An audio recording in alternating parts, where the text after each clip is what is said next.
दोस्तों 28 फरवरी सुबह के 6:45 मिडल ईस्ट के एक सीक्रेट इजरायली एयरबेस से एक फाइटर जेट टेक ऑफ करता है। ये कोई नॉर्मल मिशन नहीं था। पायलट को क्लियर इंस्ट्रक्शन दी गई थी कि उसे थाउजेंड्स ऑफ किलोमीटर फ्लाई करना है, ईरान के एयरबेस तक पहुंचना है और एग्जैक्टली एक स्पेसिफिक बिल्डिंग को टारगेट करना है। और वो लोकेशन थी तेहरान का पेस्टर स्ट्रीट और टाइमिंग एग्जैक्टली 9:50। क्योंकि उस बिल्डिंग के अंदर एक मीटिंग चल रही थी और वो मीटिंग नॉर्मल मीटिंग नहीं थी। उस रूम में ईरान के सबसे पावरफुल लीडरशिप एक साथ बैठी हुई थी और अगर ये स्ट्राइक सक्सेसफुल होती तो एक ही अटैक में ईरान की पूरी टॉप लीडरशिप एलिमिनेट हो सकती थी और अगर ये फेल होती तो शायद ऐसा मौका फिर कभी नहीं मिलता। और इस अटैक के बाद दुनिया भर में एक ही सवाल पूछा जा रहा है कि ये पॉसिबल हुआ कैसे। इजराइल और अमेरिका को कैसे पता चला कि ईरान के टॉप लीडर एक ही बिल्डिंग में है और एक ही वक्त पर मीटिंग करने वाले हैं, क्योंकि ऐसे टारगेट्स नॉर्मली अंडरग्राउंड बंकर्स में रहते हैं।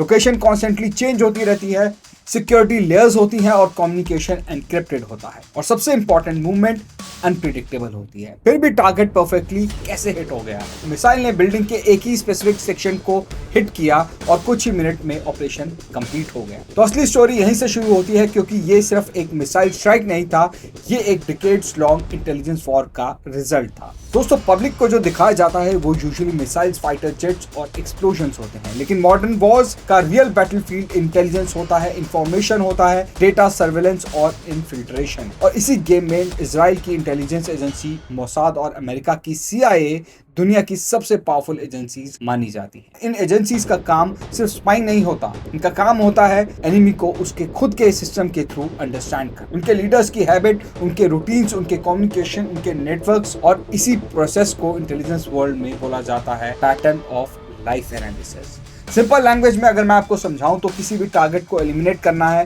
तो सबसे पहले उसकी डेली लाइफ पैटर्न को समझना पड़ता है। वो सुबह कब निकलता है, किस रूट से ट्रैवल करता है, किससे मिलता है, कौन लोग उसके साथ रहते हैं और वो कब सबसे वनरेबल होता है। रिपोर्ट्स के अकॉर्डिंग पिछले कई सालों से तेहरान सिटी के multiple surveillance feed secretly monitor किए जा रहे थे। Traffic cameras, street cameras, parking area, security check points, इन सब का डेटा कलेक्ट किया जा रहा था और कोई इन्हें मैन्युअली नहीं देख रहा था। यहाँ यूज हो रहे थे AI एल्गोरिथम और data analysis system. Billions of data points analyse किए जा रहे थे कि कौन किस से मिल रहा है, कौन किस रूट से ट्रैवल करता है, कौन से व्हीकल रेगुलरली सेम लोकेशन पर आते हैं, कौन से बॉडीगार्ड किस लीडर के साथ अलाइन होते हैं। ये सब डेटा एक पैटर्न क्रिएट करता है और जब आप किसी लीडर के पैटर्न को समझ जाते हो तो आपको उसकी नेक्स्ट मूव को प्रिडिक्ट करना ईजी हो जाता है। लेकिन सिर्फ सर्वेलेंस से काम नहीं चलता। इंटेलिजेंस वर्ल्ड में एक और पावरफुल टूल है जिसका नाम है ह्यूमन इंटेलिजेंस, मतलब ground level sources, Insiders, informants और कोई ऐसा इंसान जो सिस्टम के अंदर हो। तो रिपोर्ट्स के अकॉर्डिंग ऑपरेशन के दिन CIA को एक हाई कॉन्फिडेंशियल इंटेलिजेंस इनपुट मिला। इंफॉर्मेशन ये थी कि ईरान के टॉप लीडरशिप की एक इंपॉर्टेंट मीटिंग होने वाली है और उस मीटिंग में सुप्रीम लीडर भी प्रेजेंट हो सकते हैं। इस इंफॉर्मेशन को वेरीफाई किया गया, मल्टीपल सोर्सेज से क्रॉस चेक किया गया और जब कंफर्मेशन मिल गया तो ऑपरेशन को ग्रीन लाइट दे दी गई। लेकिन इसमें एक प्रॉब्लम थी, अगर अटैक से पहले किसी को भी हिंट मिल जाता तो मीटिंग इमीडिएटली कैंसिल हो सकती थी, टारगेट्स डिस्पर्स हो जाते, सिक्योरिटी लॉकडाउन हो जाता और इसीलिए एक क्रिटिकल स्टेप लिया गया। तेहरान के उस एरिया के अराउंड मल्टीपल मोबाइल टावर्स पर साइबर इंटरफेरेंस किया गया। टावर्स बंद नहीं किए गए क्योंकि अगर नेटवर्क सडनली डाउन हो जाते तो सस्पिशन क्रिएट हो जाता। सेट कॉल्स अनस्टेबल हो गए, कॉल ड्रॉप्स होने लगे, कनेक्शन वीक हो गए और रिजल्ट कोई भी इमरजेंसी वार्निंग टाइमली डिलीवर नहीं हो। आप इसे एक साइलेंट कम्युनिकेशन ब्लैकआउट भी कह सकते। और सबसे डेंजरस स्टेज स्टार्ट हुआ स्ट्राइक विंडो। फाइटर जेट्स को थाउजेंड्स ऑफ किलोमीटर्स फ्लाई करना था और एनिमी रडार और एयर डिफेंस सिस्टम से बचना था और ईरान के पास Russian origin air defence system भी हैं। इसीलिए मिसाइल्स ऐसे यूज किए गए जो लॉन्ग रेंज प्रिसीजन स्ट्राइक कर सकते हैं, मतलब एयरक्राफ्ट को टारगेट के बिल्कुल पास आने की जरूरत ही नहीं पड़ी। मिसाइल को सेफ डिस्टेंस से ही लॉन्च कर दिया जाता है और फिर मिसाइल अपने गाइडेंस सिस्टम के थ्रू टारगेट को हिट करता है। दोस्तों, रिपोर्ट्स के according multiple precision munition fire किए गए और कुछ ही सेकंड्स में टारगेट बिल्डिंग हिट हो गई।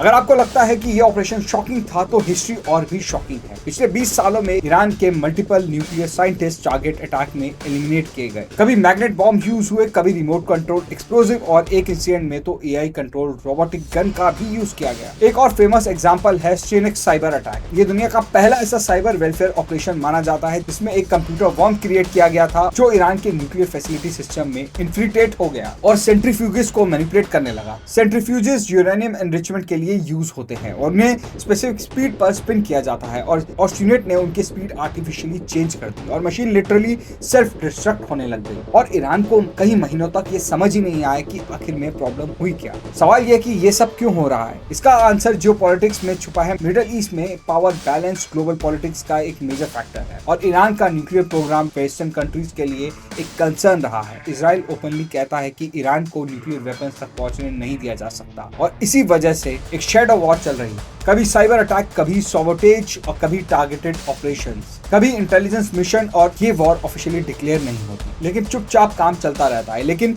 यहाँ एक और इम्पोर्टेंट क्वेश्चन आता है, अगर किसी कंट्री की लीडरशिप को ऐसे एलिमिनेट किया जाता है तो क्या उससे पीस आता है या कॉन्फ्लिक्ट बढ़ जाती है? हिस्ट्री मिक्स्ड आंसर देती है। कभी लीडरशिप रिमूवल से रिजाइन कोलैप्स हो जाता है और कभी रिवेंज साइकिल स्टार्ट हो जाते हैं और कभी जियोपॉलिटिकल टेंशन बढ़ जाती और एस्केलेशन बढ़ जाती है। इसीलिए एक्सपर्ट्स कहते हैं कि मॉडर्न वॉरफेयर सिर्फ वेपन का गेम नहीं है, ये स्ट्रैटेजी, इंटेलिजेंस और लॉन्ग टर्म कॉन्सिक्वेंसेस का गेम है।